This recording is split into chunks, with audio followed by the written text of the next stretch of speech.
கரூர் சம்பவத்தை கொண்டாந்து என் மேலே கட்ட பார்க்குறாங்க. ஒரு 2 வாட்டி பிரீத்திக்கு எடுத்துக்கிறார். எழுதி கொடுத்தோம், அப்படி தான் எழுதி கொடுத்துருக்கான். 2 வாட்டி மூச்சு எடுத்துங்க தலைவரை எடுத்துக்கிட்டாரு. உங்களுக்கே தெரியும், உங்களுக்கே தெரியும் ஜனநாயகத்தை யார் பிளாக் பண்ணி இல்லை, எங்களுக்கு தெரியாது யார் பிளாக் பண்ணியிருக்கா. ஆக்சுவலா விஜய் மேல எனக்கு கோவமே வர்றது இல்லம்மா. பாவம் பரிதாபமா இருக்கு. பொண்ணாட்டி வேற போயிடுச்சு, பப்பாட்டி வேற ஏதாவது பேசும், அது வேற சொல்லுது. நேற்றுக்கு எனக்கு புள்ள இருக்கு கூட சொல்லுங்கிறாங்க. பாவம் பிள்ளை பொண்ணை விரட்டி விட்டாச்சு, அப்பா அம்மாவா அனாதாசிரமத்துக்கு அனுப்பிச்சாச்சு. புசி மட்டும்தான். இன்னைக்கு நம்ம கூட அட்வொகேட் RS தமிழ்வேந்தன் அவர்கள் தான் இருக்காரு. வணக்கம் சார். வணக்கம்மா. எப்படி சார் இருக்கீங்க? நல்லா இருக்கு. உங்களதான் ஆளை காண வெயில்ல சார், வெயில் சூடுது, அதனால வர முடியல சார். விஜய் அவர்கள் தொடர்ந்து பிரச்சாரம் நடத்திட்டு தான் இருக்காரு, எல்லா இடத்துக்கும் போயிட்டு இருக்காரு. இந்த நெல்லை பிரச்சாரம் மாதிரி எதுவுமே வரல அப்படின்ற மாதிரி பேசிக்கிறாங்க. ஃபர்ஸ்ட் எப்படி இருந்துச்சு நெல்லை பிரச்சாரம் ஸ்பீச்? நல்லா இருந்தது. நெல்லை பிரச்சாரம் எப்படி இருந்தது? நல்லா இருந்தது. மக்கள் அங்கே வெயில் சுழு நடிச்சுது. அவர் நல்லா பேசினாரு. பட் ஆனால் என்ன பண்ணுறதுன்னா, பரீட்சையெல்லாம் எழுதினாரு. மேலே வந்து அந்த என்ரோல்மெண்ட் நம்பர்னு ஒன்று இருக்கு பார்த்தியா, அதை போடாது விட்டார். பரீட்சை நல்லா எழுதியிருக்காரு, 100க்கு 200 மார்க் எழுதியிருக்காரு. ஆனால் மேலே வந்து எந்த கேண்டிடேட்டுக்கு பேசணுமோ அந்த கேண்டிடேட் பேரை சொல்லாமல் ஒரு பிரச்சாரம் பண்ணியிருக்காரு. விளங்குமான தொகுதி, எந்த தொகுதிக்கு போயிருக்குமோ அந்த கேண்டிடேட் நல்லவர் வல்லவர், ஒரு நாளைக்கு 100 ரீல்ஸ் போடுவார் எனக்காண்டி. இவர் பார்த்தீங்கன்னா கரூர் சம்பவத்தப்ப என்ன அளவுக்கு வேகமாக முடியாந்தவர் அப்படின்னு பேசணும்ல ஏதாவது.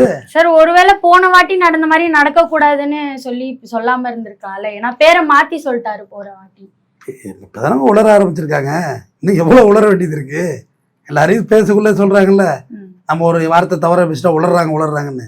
பேசுறது அவ்வளவு ஈஸியா போயிட்டா என்ன சாதாரண விஷயமா? இப்பதானே ஆரம்பிச்சிருக்காங்க. போக போதான் தெரியும் இந்த காளியோட ஆட்டத்தை தானே பார்ப்பீங்க. அது மட்டும் இல்லாம கரூர் சம்பவத்தை வந்து அவர் மேல வந்து கொண்டாந்து கட்ட பாக்குறாங்க. அடா பாவி, இன்னும் கூட திருந்தலையடா நீ. எனக்கு ரொம்ப வருத்தமா இருந்துச்சு. இதான் நீ பேசின சூட்டோட சூடா இருந்துச்சு. ரைட்டு சிஎம் சார் அப்படின்னு பேசினா ரைட், அதை விடுங்க, அதை பைபாஸ் பண்ணுங்க. ஆனா கரூர்ல நடந்த 53 பேர் செத்தத்தை வந்து என் தலையில கட்ட பாக்குறாங்கன்னா என்ன அர்த்தம்? அது தார்மீக பழி போடுறாங்களாமே. கரூர் சம்பவம் முதற்கொண்டு ஜனநாயகன் படம் வராதது முதற்கொண்டு எல்லாமே அவர் மேல பழி போடுறாங்க. சொல்றாரு பாருங்க, கரூர் சம்பவத்தை கொண்டாந்து என் மேல கட்ட பாக்குறாங்க.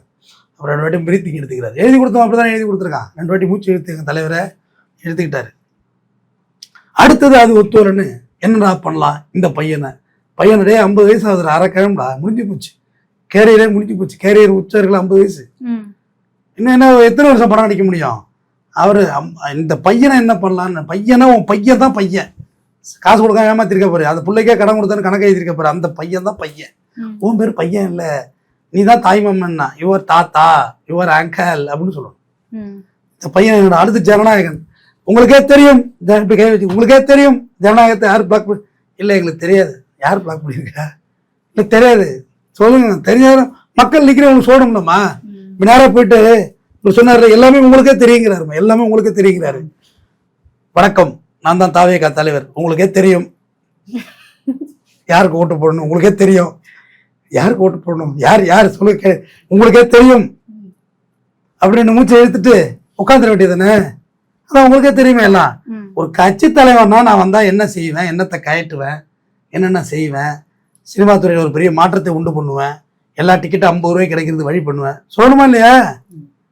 தமிழ்ல பேர் வச்சா சப்சிடின்னு சொன்னார் கலைஞர் கருணாநிதி. அதெல்லாம் அற்புதமான விஷயம் தானம்மா. அதுக்கு தமிழ்ல பேர் வச்சாங்க. சார், அவர் தான் சொல்றாரு சார், அண்ணா எம்ஜிஆர் எல்லாம் நான் முன்னுதாரணமா எடுத்திருக்கேன், எடுத்ததெல்லாம் பண்ணுவேன்னு சொல்லிட்டு இருக்காங்க. அப்படி அண்ணாவை பத்தி அண்ணாமலை பேசினாரு, அதை பத்தி வாயை திறக்கலைவர். பிளாத்திக்குளம் மேட்ரிக்கோட ஸ்டாண்ட் என்ன? சாத்தாங்குளத்தில் 9 பேர் ஜட்ஜ்மெண்ட் தூக்குதுன்னு கொடுத்துருக்காங்க, உங்க ஸ்டாண்ட் என்ன? இடையில ஒரு துப்பாக்கி ஃபயரிங் நடந்திருக்கு ஒரு பனை தொழிலாளி மேலே, அதுக்கு உங்கள் ஸ்டாண்ட் என்ன சொல்லுங்கள். நாட்டில் அன்றாட நடக்கிறத பற்றி பேசுங்கம்மா. தினம் பாலியல் பலாத்காரமாக இருக்குது, அதுக்கு உங்கள் ஸ்டாண்ட் என்ன? வெயில் அதிகமாக நடிக்குது, இந்த வெயிலை தவிர்க்கிறதுக்கு என்ன உங்கள் ஸ்டாண்ட் வச்சுருக்கீங்க? தெர்மாக்குள் பெருமாள் மேலே விடுற மாதிரி ஆச்சு பிளான் சொல்லணும்லம்மா. மக்கள் உங்களுக்கு ஓட்டு போடணுமா இல்லையா? ஏதாவது சொல்லணும் புதுசாக. பெண்களுக்கு மாதாந்திரம் 1000 ரூபாய் வழங்குவேன், எதுக்கு வழங்குவேன்? இன்னும் 2000 வழங்குறேன், 5000 எதுக்கு வழங்க போகிறேன்? கல்விக்கு ஏதாவது செய்ய போகிறேன், குடிதண்ணியை வீட்டுக்கு கொண்டு வர போகிறேன், ஏதாவது சொல்லணும்ல. எதுவுமே இல்லாமல் பேசிட்டு இருந்தாங்க. போய் மேடையில் மைக்கு கிடைச்சோடனே ஜனநாயகம் படத்துக்கு யார் என்ன செஞ்சான்னு உங்களுக்கே தெரியும், யார் முடக்கணும்னு தெரியுனார்ல. தெரியல சொல்லணும்ல. சொல்லுங்க, மத்திய அரசு பாஜகன்னு சொல்லுங்களேன். தைரியம் இல்லையா? பயமாக்குதா பிஜேபினா? பயமா? சார், அவர் தான் எலெக்ஷனுக்கு நான் நின்று ஜெயிச்சதுக்கு அப்புறம் எல்லாத்தையும் சொல்லுவேன்னு சொல்றாரு. சொல்லாததெல்லாம் கூட செய்வாராங்க. ஆமாம், அது கரெக்ட். 41 பேர் கொண்டதுக்காரமே லைட்டை போட்டு ஆஃப் பண்ணது தான் காரணம். தற்குறி குழந்தை மாதிரி விளையாண்டு போட்டு என்ன வேலையை பார்த்துட்டா பாருங்க. திருவிழா கடை விளையாட்டு இருக்கு பார்த்தீங்களா, சிக்கு சிக்கு சிக்குன்னு லைட்டை போட்டு ஆஃப் பண்ணால் இன்னும் கன்ஃபியூஸ் ஆகிட்டாங்க நம்ம மக்கள். அதில் தானே நம்ம வந்து இந்த எமோஷனல் ஆனது, அந்த இடம் ட்ரிகர் ஆனது. 53 பேர் இறந்துட்டாங்க. அந்த 53 பேருக்காக தான் அரசியல் பண்ணுறேன். இல்லை எப்பயே நான் அரசியல் விட்டு போயிருப்பேன், என்னால் மனசாட்சி கேட்கல. ஆனாலும் அவங்களோட ஆத்மாவுக்காண்டி நான் இது வேண்டாங்க. ஒரு மீட்டிங் ஆரம்பிக்கிறதுக்கு முன்னாடி முதல்ல நம்ம கட்சிக்காக வேண்டி இன்னுயிர் நீத்த அந்த 53 பேருக்கும் 1 நிமிடம் மௌன அஞ்சலி. அது ரேட்டு இந்த அணில் கூட்டத்தை வச்சு மௌன அஞ்சலி எங்கே நடத்துறது? நேராகவே நிற்க மாட்டானோ. இதில் பெரிய கூத்து ஒன்று திருநெல்வேலியில் போஸ்ட் மரணத்துலேயே தகர சீட்டு வச்சு கட்டிட்டாங்கம்மா. அதோட முள்ளை வெட்டி வச்சு கட்டுங்க. கிராமத்தில் தண்ணி தொட்டியில் ஏறுவாங்க. நான் சின்ன பிள்ளையில தண்ணி தொட்டியில் ஏறுறதுமா அந்த பார்த்துருக்கீங்க. அதெல்லாம் அது நடுவில் ஒரு தகரோட ஒரு போட்டிருக்கோம் ஏறாமல் இருக்கிறது. நாங்கள் என்ன செய்வோம், நாங்கள் அப்போ அணில் குஞ்சு தானே, சின்ன பிள்ளைலாம் அணில் குஞ்சு தானே, பின்பக்கமாக பிடிச்சி ஏறுறது. அதில் கீழே வான்னு எங்கள் அம்மா கம்பு வச்சு நீ கீழே வா உன்னை உரிச்சு விட்டுறேன்னு. நீ அடிக்க வேணாமா, நான் கீழே வர மாட்டேன் குதிச்சிருவாங்கிறது. அப்புறம் வாடா சாப்பாட்டுக்கு போவோம், அடிக்க மாட்டேன் வான்னு சொல்லி பெரியவங்க யாராவது சொல்லுவாங்க. நாங்கள் 5-6 பேர் நிற்போம் மேலே ஏறிக்கிட்டு, மிகவே வாங்கப்பா அடிக்க மாட்டேன் வாப்பா அப்படின்னு போய்க்கிறோம். இவரான தகரத்தை வச்சு கட்டிட்டாக்கி இப்படி இருந்தால் தான் அணில் ஏறும். நான் என்ன சொல்கிறேன், அந்த போஸ்ட் மரத்தில் நல்லா பீர் பாட்டெலாம் உடச்சி சிமெண்ட் வச்சு குத்திருக்கு. அப்படியே வச்சு இந்த மதில் சோரில் தாண்டாமல் வச்சிருப்பாங்க. இல்லை சார், கிரீஸை விட இது பரவாயில்ல சார். எப்பா ஒண்ணுக்கு ஒண்ணு. ஆனா இதுக்கு இது பெட்டர். கிரீஸு நான் சொன்ன கிரீஸை ஏன் தடவுறீங்க? நல்ல மனுஷ பீய குழைச்சி அந்த கம்பியில தடையுங்க. அணி கொஞ்சம் ஏற முடியாத நார்மல கிரீஸையாம அடிச்சிங்க. மாட்டு சாணத்தையும் மனு சாணத்தையும் கலந்து அடிச்சுட்டாரே தலைவரே அப்படின்னு நல்லா வச்சுட்டீங்கன்னா பீயை தடவிடுங்க. ஏற மாட்டாங்க யாரும். அப்படி பிடிச்சி அதை எழுதி ஒட்டியிருக்கு, இங்கே பீ தடவப்பட்டுள்ளது, யாரும் தொடாதீர், வேணா மோந்து பாருங்கல்ல. அது விஜய் நான் பீயான்னு சொல்லி நக்கி பார்த்தலும் பார்க்க போறாங்கம்மா. விஜயண்ணாவோடதா நக்கி பார்த்துருவோம், நக்கி பார்க்க போறாங்க. தங்கச்சா கூட இருப்போம், கூட படுப்போம், உங்களுக்கு என்ன அப்படின்னு சொல்றவங்க செய்ய மாட்டாங்களா? இதை ஏமா உனக்கும் ஒருத்தர் சோறு போட்டு வளர்த்துருக்கான் பாரு, அந்த தியாகி எங்கடா இருக்கான், மேலே ஏற்றிருக்கிறான் அவனையெல்லாம் இப்படி வச்சுட்டு. குப்பை பொறுக்கிறவன் 3 பாட்டு வச்சிருக்கிறான். குப்பை பொறுக்கிறவனா குப்பை பொறுக்குவோர் சொல்லுவாப்போ. ரூ வராதா? தமிழ் சொல்லி கொடுக்கலையா? பொறுக்குவோவர். குப்பை பொறுக்குவவன் எப்படி ஒருமையில பேசுவ? குப்பை பொறுக்குவோவர், தூய்மை பணியாளர் அப்படி சொல்லணும். 3 பாட்டு சட்டையை தூக்கிடுது. நாங்கள் வச்சுப்போம், காசு இருக்கு வச்சுப்போம், வைக்காம இருப்போம். முதல்ல ஒன்னே ஒன்று வச்சுக்கிறான்னு பார்ப்போம். ஆளை மூஞ்சி சைஸையும் பாருங்களா அந்த பேசுகிற பேச்சுக்களை. ஆக்சுவலா விஜய் மேல எனக்கு கோவமே வர்றது இல்லம்மா. பாவம் பரிதாபமா இருக்கு. பொண்ணாட்டி வேற போயிடுச்சு, பப்பாட்டி வேற ஏதாவது பேசும், அது வேற சொல்லுது. நேற்றுக்கு எனக்கு புள்ள இருக்குன்னு கூட சொல்லுங்கிறாங்க. பாவம் பிள்ளை பொண்ணெல்லாம் விரட்டி விட்டாச்சு, அப்பா அம்மா அனாதாசிரமத்துக்கு அனுப்பிச்சாச்சு. புசி மட்டும்தான். அவரும் தலைவரா டி நகர்ல போட்டிருக்காங்க என் போட்டோ எல்லாம். எதுக்க நீ தான் நினைக்கிற டி நகர்ல? அப்படியே தலைவர் நான் போயின்னு வரேன், அங்க போய் பார்த்துன்னு வர்றேன்னு போறாரு. ஆதவோ அவர் போயிடுவாரு. அவர் பாடல பாஸ் ஆதவு, அவர் மனமும் போயிருக்கும். உலகத்திலேயே கார் வச்சிருக்க கராட்டா குரூப் நம்ம தான் சொல்லுவார்ல, அதுவும் இப்ப அம்பாசிடர் கார். இது அம்பாசிடர் கார் நம்பார்ல. உலகத்திலேயே 233 தொகுதியில நிக்கிற ஒரே கட்சி தாவேகா தான். இப்படி எங்காவது ஒரு கட்சியை பார்த்திருக்கீங்களா? லெட்டர் பேடு கட்சியில நாமினேஷன் பண்ணோட கரெக்டா பண்ணுவாங்கம்மா. விஜய்க்கு இங்க 50 வயசு, பெரம்பூர்ல அங்க 51 வயசு. இங்க இருந்து அங்க போறதுக்குள்ள வயசு ஏறிட்டு பாரு. திருச்சிக்கு யாரும் போகாதீங்க, வேற வழியா போங்க. இப்படி போனா வயசு ஏறிடுது. பைபாஸ்ல வயசு ஏறிட்டு கப்புனு அது தான் ஃபிளைட்ல போயிடுறாரு. கார்ல போனா லேட் ஆகுது, இல்லை ஏஜ் ஆயிடுது. ஃபிளைட்னா பறிச்சுன்னு போயிருக்கிறாரு. அப்படி இருந்தாலும் கரூருக்கு லேட்டா போய் தான் கொலை பண்ணுவார். இல்லைன்னா போயிருந்தா அவ்வளவு பேர் சாக போறது இல்லையம்மா. அது எப்படிமா மறக்க முடியும் அந்த சம்பவத்தை? சரி, இன்னொரு விஷயம், எளிமையான வேட்பாளர்களை தான் நாங்க தேர்ந்தெடுத்திருக்கோம். வேற யாரும் ஆளு கிடைக்கலம்மா. விவரமானவன் எப்படிமா வருவான்? விவரமானவங்க கண்டிப்பா டெபாசிட் கட்ட மாட்டாங்கம்மா. ஏமா ஒரு கேண்டிடேட்டு அவர் கூட வந்து கூலிங் கிளாஸ் எல்லாம் போட்டுட்டு மீசையெல்லாம் எடுத்துட்டு அம்பேத்கர் மாரியே பேசுவார். அவர் அம்பேத்கரோட காப்பி ஃபர்ஸ்ட் காப்பிலாம் சொல்லிட்டு சுத்தினார். அவர் தனியா போயிட்டு இருக்காரு திருத்தணியில. அங்க ஒரு வேட்புமனு தாக்கல் பண்ண போறாங்க, கூட கொடுக்குறாங்க தூத்துக்குடியில. அவர் இல்லை, அவங்களாம் இவங்களுக்கு பயப்படவே மாட்டாங்க. இவங்களை பார்த்தாலே தெரியும். ஏதாவது எழுதி கொடுங்க அப்படிங்கிற தேர்தல் அதிகாரி. நீங்களே எழுதுக்கலாம். ஏய் அதுக்கானவங்க இல்லப்பா, ஏதாவது எழுதி கொடுங்க. இப்படி கையில வந்து பேப்பர் பார்த்தீங்களா இல்லையா அந்த காட்சி, ஏதாவது எழுதி கொடுங்க. அவங்களோட ரியாக்ஷன் இருக்குல்ல, வேற லெவலு ஃபன்னு. ஏன்னா எதுவுமே எழுதாம கொடுத்தா எப்படி வாங்குறது? சரிம்மா, எடப்பாடியில் ஒரு கேண்டிடேட் போட்டீங்க தாவேக்கால, அது தள்ளுபடி ஆகணும், சப்ஸ்டியூட் ஒன்று போடுவாங்க. ஒருவேளை அதாவது ஒரு கட்சிக்கு 5 டம்மி கேண்டிடேட் கூட நிப்பாட்டுவாங்க, குறைந்தபட்சம். ஒன்று போனால் ஒன்றுன்னு. ஆனால் ஒன்னே போகல மற்ற கட்சிகள்லாம். அதிமுக ஒன்னே போகல, முதல் ஆளுக்கு அடி. ஏன்னா அவ்வளோ கிளாரிட்டியோட பதிவு பண்ணுறாங்க. இவங்க வந்துட்டு முதல் கேண்டிடேட் ஃபெயிலியரா, சரி அடுத்த மனையாவது எடுத்து பார்ப்போம் அப்படின்னா அவன் என்ரோல்மெண்ட் நம்பர் தான் போட்டிருக்கான், உள்ளே எதுவுமே எழுதலை. முதல் எல்லாத்தையும் எழுதிட்டாமா, மேலே நம்பர் போடல. இந்த ஆள் என்ன பண்ணிட்டான், நம்பர் போட்டிருக்கான், உள்ளே எதுவுமே எழுதலை. சார் உங்கள் அப்பா பேர் என்ன சார் சொல்லுங்க, எழுதணுங்க. அதில் தகப்பனார் பெயர், தந்தை பெயர், அது அப்படியே கூட ஒரு கிடக்கு. தகப்பனார் பெயர், தந்தை பெயர், இப்படி இருக்கணும். அது அந்த ஃபார்மேட்டு, அந்த ஃபார்மேட்ல இருக்கேம்மா. நீங்க என்னம்மா மாற்றத்தை கொண்டு வர போறீங்க? நாமினேஷனே கட்ட தெரியல. அதுக்கு ஒருத்தர் அன்னைக்கு சொல்றாரு, அவர் தாவையா காப்போட இருக்கு, தெரியாதனமா நானும் வாயை கொடுத்துட்டேன். தெரியாதனமா இல்லை, தெரிஞ்சுதான் வாங்கி கொடுத்தேன். எந்த லெவலுக்கு ஒரு பேராருன்னு பார்ப்போம். நாங்கள் இப்போதாங்க வந்திருக்கோம், இனிமேல் ஒன்று பண்ணுவோம். எலெக்ஷன்யா 4 அட்வொகேட்டை வச்சு விவரமாக வச்சு அந்த ஊரில் அரசியலில் பழந்துன்னு கொட்டை போட்டு இருப்பான். அவங்கள பிடிச்சி வச்சு எழுதி கேட்டாலும் எழுதி கொடுக்க போகிறாங்க. ஏம்மா தாலுக்கா விசுவாசத்தில் உட்காந்து மனு எழுதுறாங்கல்லம்மா, அவங்கள்ட்ட ஒரு தான் எழுதி கொடுத்துருவாங்கம்மா. 5 நிமிஷத்து வேலை எழுதி கொடுத்து 2000 பணத்தை கொடுத்தா மகிழ்ச்சியாக எழுதி கொடுத்துருவாங்க.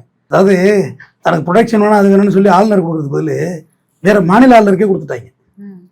இப்போ ஸ்டேட் டு ஸ்டேட்டு டைரெக்டாக. இந்த பவர் ஸ்டார் சந்தானம் இன்னொருத்தர் அவர் கூட டாக்டர் இருந்தார், மியூசிக் கற்றுக்கு போவார். சந்தானம் பவர் ஸ்டார்லாம், நீ என்ன டான்ஸா, நீ அந்த டிபார்ட்மெண்ட் அங்கே போகும்பாரு அந்த கேமராமேன். அது மாரில இவரோட ரூட் இருக்கு. நேராக போயிட்டு இப்போ கூட இன்னைக்கு வரைக்குமே திமுக சதிங்க. எப்போ திமுகவே பல சதியில் இருக்குப்பா, எல்லாம் தேர்தல் ஆணையம் கண்ட்ரோலில் இருக்கு. இந்த நாள் பிரேமலதா விஜயா அந்த பதவி இது நாமினேஷன் பண்ண போறாங்க. உள்ள தேர்தல் ஏறி யார் 4 பேருக்கு எப்படி உள்ள வந்தீங்க, வெளியே போகும்போது வெளியே போனா ஃபார்ம் வாங்குவாங்குது. அப்புறம் பிரேமலதாக்கு ஓயப்பா அதான் சொல்றாங்கல்ல, நான் வேற சொல்லி அசியப்படுத்துருமா என்னைய. தேர்தல் கமிஷன் கிக்கிரி முக்கிரின்னு வச்சிங்கன்னா உங்க ஃபார்ம் வந்து நீ செல்லாதுன்றுவாங்க. ஒரு அன்ஃபிட் குவாலிஃபிகேஷனே கிடையாது. ஆக்சுவலாக விஜய் கட்சி வந்து செல்லாதுன்னே சொல்லணும். கட்சி நடத்தவே தகுதி இல்லாதவங்கலாம் இன்னி வரைக்கும் சொல்லலன்னு நினைக்கிறேன். அது திமுக செய்தின்னு சொல்லிட்டீங்கன்னா என்ன பண்றது, பயந்துட்டு தான். உங்களுக்கு எதுவுமே யாரும் சொல்றது இல்லை. என்னைய பாரு கீழே விழுந்து எழுதுற எழுத்த 200 ரூபா ஊப்பிடா அதுடா இதுடா, டேய் கண்ணியமா பேசவே எழுத கூட உங்களுக்கு வரல. ஒரு சக மனிதன் சார். அப்ப ஏதோ ஒரு வகையில டிவிக்கும் குவாலிஃபைடா தான் இருக்கு. என்ன குவாலிஃபைடா இருக்கு? அரசியல் கட்சிக்கு தகுந்த மாதிரி தான் இருக்கு. அதனாலதான் இன்ன வரைக்கும் சொல்லல. என்னதான் தற்குறித்தனம் பண்ணாலும் அம்மா பள்ளிக்கூடத்துக்கு தலைமை ஆசிரியரும் போவாரு, வாத்தியாரும் போவாரு, வாட்ச்மேனும் போவாரு. நீ வாட்ச்மேனை விட்டு பாடம் எடுக்கக்கூடிய வாட்ச்மேனோட வேலை வேறம்மா, வாத்தியாரோட வேலை தலைமை ஆசிரியரோட வேலை. போலீஸ் ஸ்டேஷன் இருக்குல்ல, அது ஆயாமா டெய்லி வந்து கூட்டி முறவாசம் பண்ணிட்டு தண்ணி கூட பிடிச்சி வைக்கும். அதை அதிகாரி ஆக்கிடுவியா நீ, இன்ஸ்பெக்டர் ஆக்கிடுவியா? இவங்க வேலை வேற, அவங்க வேலை வேற யாருமா? இது சும்மா தமாசு, வேடிக்கை பார்த்துட்டு இருக்காங்க. ஆனா சார் நீங்க இப்படி எல்லாம் சொல்றீங்க. டிவிகே சைட்ல இருந்து என்ன பண்ணிருக்காங்கன்னா, நேர்ல தான் பரப்புரை பண்ண விட மாட்டீங்க, நாங்க வந்து இன்னொரு டம்மி பொம்மை மாதிரியே கூப்பிட்டு வந்து பரப்புரை பண்ணுவோம், அதுல இருந்து எங்களுக்கு ஓட்டு வரும்னு சொல்றாங்க. இதுக்கு மேல ஒன்றும் சொல்றதுக்கு இல்லை.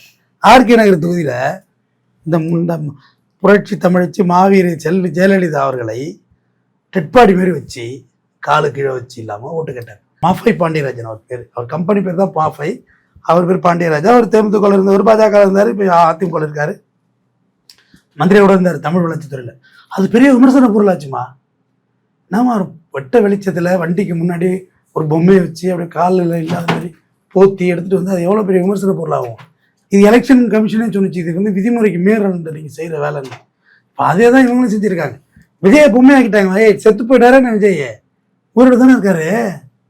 அது ரைட்டு, பொம்மைன்னே நேரடியாகவே சொல்கிறாங்க போல இருக்கு. இவன் ஒரு பொம்மை, பரிதாபங்களில் வரும் பாருங்க, எங்கள் அண்ணன் ஒரு பொம்மை, எங்கள் அண்ணி சொல்கிறத கேட்டு தலையாட்ட எங்கள் அண்ணன் ஒரு பொம்மைன்னு அது பொம்மையாகவே எடுத்து வர்றாங்கம்மா.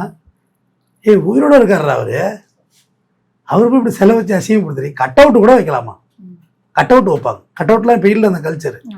ஆனால் வண்டியில் வச்சு கேட்குறது இப்போ தான் முதல் முறையாக நான் பார்க்குறேன். மாஃபை பாண்டியராஜன் செஞ்சது, மாஃபை பாண்டியராஜன் செஞ்சது பெரிய விமர்சனம் பொருளாச்சு. அந்த அம்மா அசிங்கப்படுத்திட்டாங்கன்னு சொல்லி இப்போ அவர் அசிங்கப்படுத்திட்டாங்க. அந்த அசிங்கத்து பிறகாவது நீங்கள் வந்து செய்யாமல் இருக்கணும்ல இந்த வேலையை. அதுமா சொல்லலாம் உனக்குண்ணா, நன்மை தீமை, நன்மை தெரிந்தவர்களால் உனக்கு ஆபத்து வராது. தீமை தெரிஞ்சவன்ட்டு நீ கிட்டக்கே போக மாட்டேன். ஆனால் நன்மை தீமை தெரியாத தருதலை கிட்ட ஜாக்கிரதையாக இருக்கணும். அவன் என்ன செய்வான்னே தெரியாது, என்ன ரியாக்ட் பண்ணுவான்னே தெரியாது. ஒரு கட்சி தலைமை உனக்கு பயந்து கிரீஸ் அடிக்குது, தகரம் அடிக்கிறாங்க. அது மட்டும் இல்லாமல் ஒருத்தன் பாக்ஸ் மேலே ஏறி நிற்கிறா, தம்பி கீழே இறங்கு, தம்பி கீழே இறங்கு. அதை வச்சு பூனை நாக்குட்டிலாம் வச்சு மீம்ஸ் போட்டிருந்தாங்க, ட்ரோலு. அப்போ கீழே இறங்கி அன்னைக்கு சீமான் மீட்டிங்கில் யாரோ ஒருத்தர் மேலே இருந்தான். பைத்தியம் இறங்கு, பைத்தியம் கீழே மேடையிலம்மா, பைத்தியம் இறங்கு கீழே, லூசு பேல இறங்கடா கீழே அப்படின்னு அப்படியே இறங்கிட்டாப்புல அந்த பையன். வச்சு குத்திருப்பாங்க மேலே ஏறுறாங்க. தம்பியா கீழே இறங்கு, இறங்கினாதான் நான் முத்தம் தருவேன்னா என்ன சொல். இந்த சீமான் சொன்னது நல்லா இருந்தது இல்லை, டேய் நீ உங்களால தான்டா 41 பேர் கரூரில் மெரிப்படி செத்துட்டாங்க, தற்குறிகளா சும்மாவோட தற்குறி அடியிலுக்கிறான், இறங்கடா கீழே முதல்ல படவா. அவன் என் கட்சியே கிடையாது, உனக்கு திமுக தான் அனுப்பியிருக்கு, அந்த நாய் மேலே எஃப்ஐஆர் போடுங்க அப்படின்னு சொல்லியிருக்கணும்ல. சொல்லுமா, கொஞ்சம் கூட உன் பேச்சை கேட்கல, நீங்க தான் ஊருக்கு இருச்சான் பிள்ளையார அண்டிக்கிற மாதிரி சரி திமுக தான் ஆள் அனுப்பிச்சு சொல்லிட வேண்டியது தானே வழக்கம் போல. அவர் உடற போறாரு, உங்களை யார் அனுப்பிச்சது, என்னையும் திமுக தான் அனுப்பிச்சது சார், நீங்க கட்சி தலைவர். Oh no no no no no இது மாதிரி பேச சொல்லிட்டு திமுக கன்ஃபியூஸ் பண்ணிடுச்சுன்னு நான் தனியா வந்திருக்கேன் அப்படின்னு சொல்லுவார்ல. சார் விஜய் ரொம்ப பிறந்ததுலேருந்தே ரொம்ப பாசக்காரரு, ஷை டைப், அதனால அவருக்கு அந்த மாதிரி ஹார்டா பேசலாம் வராதுன்னு சொல்றாங்க சார். அவங்களோட எது வரும் அப்புறம் எது வரும்னு சொல்லுங்கம்மா, அதை ட்ரை பண்ணுவோம். அவர் வந்ததை சொல்லுங்க, அதை ஃபாலோ பண்ண சொல்லுவோங்கிற. நடிப்பு வராது. உங்க அப்பா ஒரு வீட்டை வித்து வித்து படம் எடுத்திருக்காரு, அவரே அனாதாசிரமத்தை கொண்டு விட்டார். கொண்டாட்டி பிள்ளையே ஆகாது, குட்டையே வச்சே கூடாது. வேற என்ன ஆகும் உனக்கு? பனையூர்ல நீ என்ன பண்ணுது, பெரிய மதுளை கட்டுருக்கு, உள்ள என்ன பண்ணுது? ஆமா, எதுக்கு மதுள் கட்டுவாங்க? ஜெயிலுக்கு தான் மதுள் கட்டுவாங்க. உள்ள என்ன பண்ற நீ அப்புறம் என்ன பண்ணுது? ஏஜிஎஸ் கல்பாத்தி அகரம் கல்யாணத்துக்கு ஜோடி போட்டு போவோம் இன்னொருத்த விட்டு பொண்ணோட. சார் அதுக்கு ஒரு விஷயம் அவர் சொல்லியிருக்காரு நேத்து நெல்லை ஸ்பீச்ல, 30 நாள்ல என் கூட இருந்தவங்களெல்லாம் வச்சு வதந்தி பரப்பாதீங்க, வதந்தி பரப்பிருக்காங்க அப்படின்ற மாதிரி சொல்லியிருக்காரு. 30 நாள்ல என் கூட இருந்தவங்க திரிசாதான், அவங்க என்ன வதந்தியை பரப்பலையே. நேற்று சொல்லியிருக்காங்க 4 பிள்ளை இருந்து பேசுங்கடா. கடுப்பாயி இந்த வச்சிருக்கேன், பேப்பர்ல வச்சிருக்கேன், ரொம்ப டென்ஷன் ஆயிட்டாங்க அந்த அம்மா, இரிட்டேட் ஆகி 4 பிள்ளை இருக்குன்னு சொல்லுங்கடா இருக்கு அப்படின்றாங்க. 2 வயசு ஆக போகுதுன்னா 4 பிள்ளைக்கு 2 வயசு ஆக போகுது. ஆமாம், அந்த அளவுக்கு இரிட்டேட் ஆயிட்டாங்க அவங்க. மேடம் வந்து 4 பிள்ளை இருக்குன்னு கூட எனக்கு சொல்லுங்கடா அப்படின்ற லெவலில் கோவப்படுறாங்க.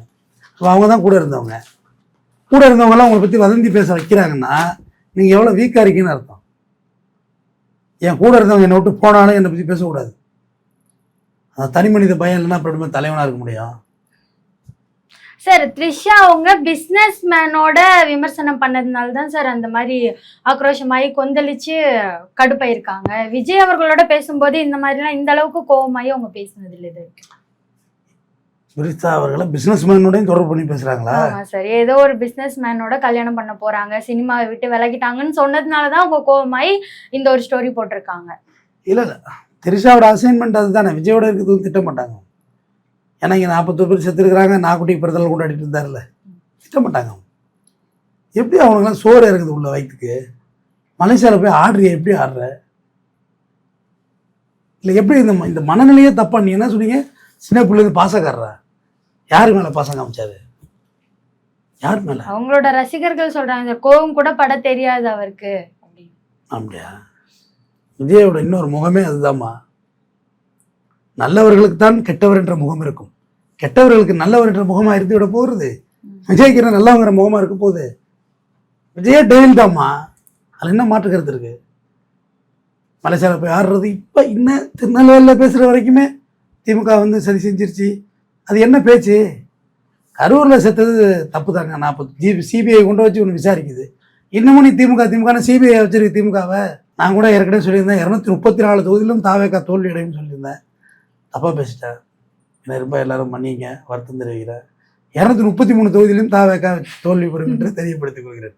தொடர்ந்து பேசுவோம். நன்றி.